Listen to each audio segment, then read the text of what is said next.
I'm going into my day 3 of the U.S. Soccer C license course, and there's a bunch of stuff I want to discuss in this video, but there's kind of some key points, good things and bad things that I'd like to talk about.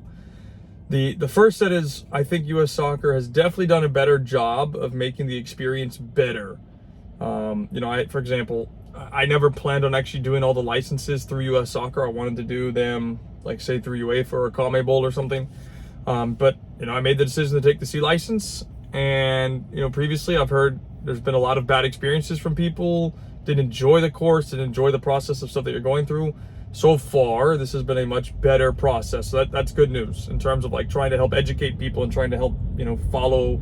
They have a curriculum, right? U.S. Soccer has a curriculum. They want you to work a certain way, and it used to be you have to do this, and if you don't do this, you'll fail. So apparently they're changing the whole thing. I guess we'll find out. I'm not through it yet. So that's different. But we're in the in-person part here, so I'm on day 3 of that.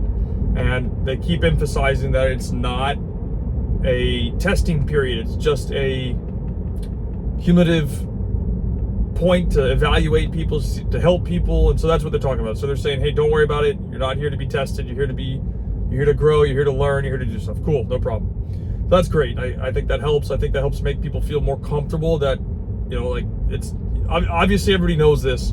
You're in these licenses as a coach because you need to get a piece of paper. That's the whole point you're doing this. You're not doing this for any other reason.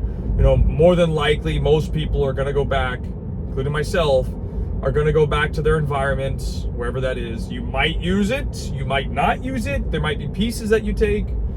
And I can tell you from the other licenses, I didn't take much out of it. In terms of I'm going to follow their process. No, I'm going to follow what I believe is correct. The people that I've worked with believe is correct. And everybody has their thing. I always talk about Croatia. I love, and I've basically been doing Croatia's model before I even knew about it. And, from the Croatian development curriculum. So it's just very interesting because I think what they're trying to do is better. I don't think we're there yet. Let me give you an example. So when you do the D course, you get taught play, practice, play. And this is the segment that I really want to get into because I think it's important for people to understand this premise. We were having a conversation yesterday during the class, and it was about, hey, you can use college, or you can be a college coach and use play, practice, play. And I'm like, well, obviously, because play, practice, play is essentially scrimmages or a variation of a practice, like play practice. So the first phase is a mini scrimmage. It's a 4-on-4 or 3-on-3 or whatever. The second phase is then a training element, but it's still a scrimmage-based activity, or game-based activity. And then the final part is a scrimmage. So if you take good players or better players, because usually when you go to college, you have better players, and you put them to follow play, practice, play, that should work because you have players that are technically good enough, skillfully good enough, and whatnot. So what I'm saying is, with the D course, with the C course, I think they're great for people that have higher caliber kids. So for example, if you work for Orlando City Academy, I think you could get away with doing a lot of play, practice, play. I expect more, but I'm just explaining that because at Orlando City Academy, to enter the academy, it's free, and every player has to have a certain level of skill probably. So you already know that you're going to get a higher caliber player. Well, the average club, you might have a top team, but then, for example, I'm talking to a guy yesterday, and they have 5 teams under, so 6 teams. They have a total of 6, 5 teams underneath the top team. So basically, he was saying that every team underneath the top team, using his words, is garbage. They're not very good. So, for example, here's what we do with high soccer. If we have kids that don't have level, so they can't do the 4 core technical pieces well. And it's really 5, but because there's the first one that has the core skill, you got to have core skill. Second one would be dribbling, 1v1 ability, passing, and receiving. That's why I say core skill, dribbling, 1v1, passing, receiving. Those are the core 5. You got to have core skill, so basic ball skill. Then you can focus on dribbling skill. Then you can implement 1v1. Then you can implement passing and receiving. So if you don't have players that can implement all of those things at a decent level, you can't be teaching and doing a lot of game-based activity. They just don't have the skill yet.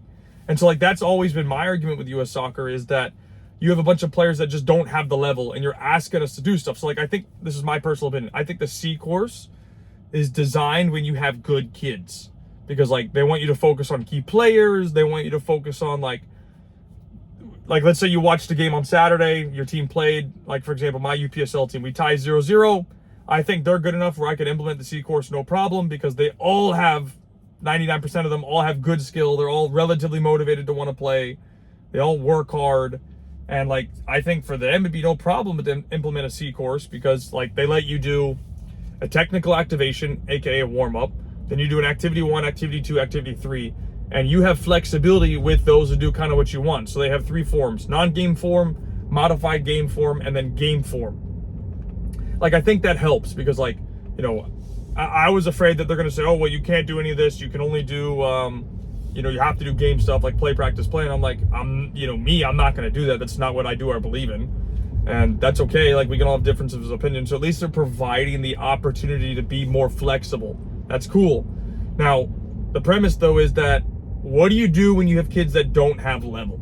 So they aren't, like, this is my personal opinion, when they don't have level, you can't be implementing what the C course is telling you, because like the ball's going to always be out of bounds, or they can't connect the passes, or they can't press because they're just simply not good enough. So like, I don't know if there's a way to like split this into 2 separate segments, because it's like you're going to have, you know, group of kids that are better. So again, using Orlando City Academy, you can implement all this stuff because the kids are better. Now, when you have kids that don't have that level, there has to be some sort of other path, because that's going to fall into like the 90 to 98% of players that just simply are not good enough to implement the stuff because they've never been taught. So people aren't teaching them, and they don't practice at home, so they're not learning skills already. So again, when you have kids that don't have those 5 key skills, core skill, dribbling, 1v1, passing, receiving, at a decent, and I'm saying decent, I'm trying to be generous, at a decent level, you're not teaching them this stuff. And the C course is focused on U13 to U17. There are plenty of kids that can't do those 5 things, which means they then cannot do tactics and understanding these key elements that, you know, they're addressing in the course. And I think the course is valuable. Like, I think there's resource for it. Again, the resource though is if you have good players. You don't have good players, or I shouldn't say you don't have, but most people don't have top level players all the time. Like, a lot of guys in the course aren't working with elite level players. I don't work with elite level players in my club. We develop kids to be better. We've done that multiple times, but like, we don't get to go and handpick the best kids and bring them to us. That's just not how it works. And for most coaches, they're not coaching the top team. They're coaching a second team, a third team, a fourth team, a fifth team, or a sixth team. So like, that's where I think this translation gets lost from US soccer to people in grassroots. That's just what I'll call it. You know, that are not coaching the elite level. Like, it, I hope that makes sense, because it's just like, there's a disconnect, because people are training and they're running sessions and they have very low level kids. You cannot do much with low level kids other than, like, this is what we do. If the kids don't have core skill, we do core skill. If they don't have 1v1 skill, like 1v1 dribbling skill, then we develop that. And if they don't, so then once they're doing that, then we do 1v1 and 1v1 and 1v1 and 1v1 and 1v1 and 1v1 and 1. There's nothing else that we can do. It's just not possible, because they don't have the skill yet. And then once they have those skills to a certain level, then we can start incorporating passing and receiving.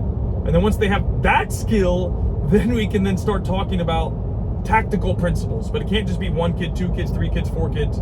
You need to have basically the entire team at the same level. And if you don't have that, then it's like, what are you supposed to do? Because you're always going to have a weak link that's going to drop the ball. And by the way, once you have those 5 pieces, then you can start working on beginner tactics, really, which is more than spreading out on offense and then getting compact.